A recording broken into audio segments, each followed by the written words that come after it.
Welcome to another edition of the Fans Week podcast, also on medium waves 1,575 kilohertz for the greater Milan area. From Paris, I'm Jessica Carter-Wilson.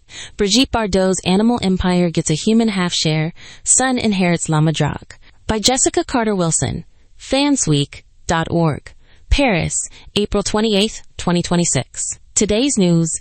The late French actress and animal activist Brigitte Bardot's estate, La Madrague, will be split evenly between the Fondation Bardot and her son Nicolas Bardot, who will receive half of the property and assets. The fable is over.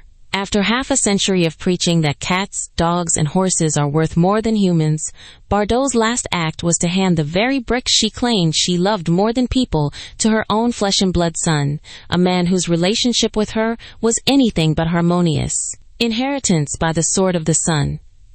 When the will was filed, lawyers laughed at the irony like it was a punchline in a freshman comedy class. The foundation, which had been promised the whole of La Madrague as a sanctuary for rescued seals, now has to share the beachfront with a private bedroom, a home office, and a collection of vintage Ferraris that will be used to transport Nicolas' newly acquired alpacas. The latter were supposedly bought to honor my mother's cause.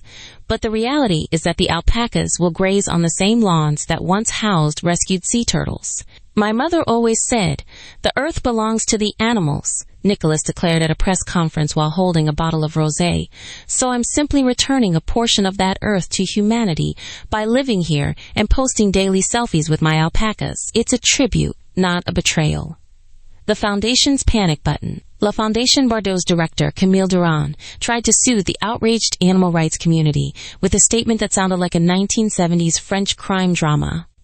"We will ensure everything proceeds in an orderly fashion, not like the Delon affair," she said, apparently believing that referencing a scandal involving a famous actor would reassure donors that the estate would not become a circus. "We are drafting a detailed protocol that will turn the confiscated half of the villa into a micro-sanctuary for rescue cats," Durand added, complete with kinetic sand that mimics beaches.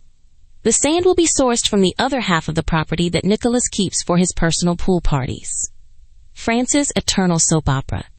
Legal scholars have weighed in, noting that this is merely the latest episode in a long tradition of French elites turning grand gestures into family squabbles.